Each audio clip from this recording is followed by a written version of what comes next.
Hello YouTube family, नमस्ते, प्रणाम, जय माता दी, हर हर महादेव। कैसे हैं आप लोग? उम्मीद करते हैं कि आप लोग बहुत ही अच्छे होंगे, बहुत ही मस्त होंगे। स्वागत है आप सभी का मन्नी मिश्रा के लोकगीत पर। मैं आप सबके बीच एक बहुत ही सुंदर, बहुत ही प्यारा गारी गीत लेकर के आई हूँ। तो प्लीज़ आप लोग से रिक्वेस्ट है कि आप लोग मेरे गीत को फुल वॉच कीजिएगा और अपना प्यार दुलार आशीर्वाद छोटी सिस्टर को भी दीजिएगा। तो बहुत ही छोटा सा प्लीज़ आप लोग से रिक्वेस्ट है कि मेरे गीत को फुल वॉच कीजिएगा। तो चलिए मैं देर न करते हुए आप सभी को सुनाती हूँ गारी गीत। धीरे धीरे पोथिया खोलिहाए पंडित, मनवा काहे भकुआइल बा। धीरे धीरे पोथिया खोलिहाए पंडित, मनवा काहे भकुआइल बा। कुर्ता पहिनेला, टोपिया लगवला, धोतिया कहाँ भुलाइल बा।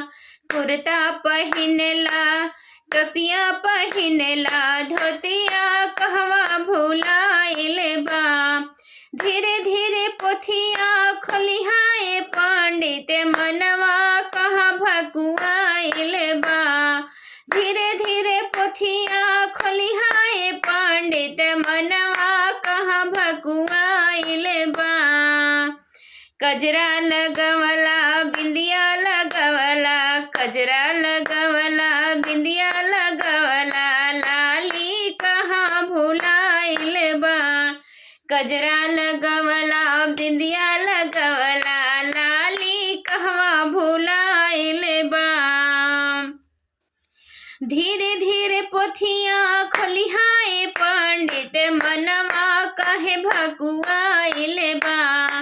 धीरे धीरे पोथिया खोलिहाए पंडित, मनवा काहे भकुआइल बा। रुपैया न पैबा, पैसा न पैबा, रुपैया न पैबा, पैसा न पैबा, गदहा तोहके दियाइल बा।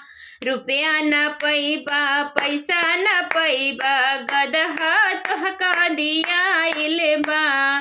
धीरे धीरे पोथिया खोलिहाए पंडित, मनवा काहे भकुआइल बा।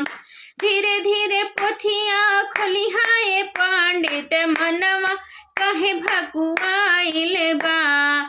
चैने न पैबा, अंगूठी न पैबा, चैने न पैबा, अंगूठी न पैबा, चप्पल तोहके दियाइल बा। चप्पल तोहके दियाइल बा। धीरे धीरे पोथिया पढ़िहाए पंडित, मनवा कहाँ भकुआइल बा। धीरे धीरे पोथिया पढ़िहाए पंडित, मनवा काहे भकुआइल बा। तो ये गीत आप सभी को कैसा लगा प्लीज़ कमेंट बॉक्स में ज़रूर बताइएगा। आप सभी लोग से जय माता दी, हर हर महादेव।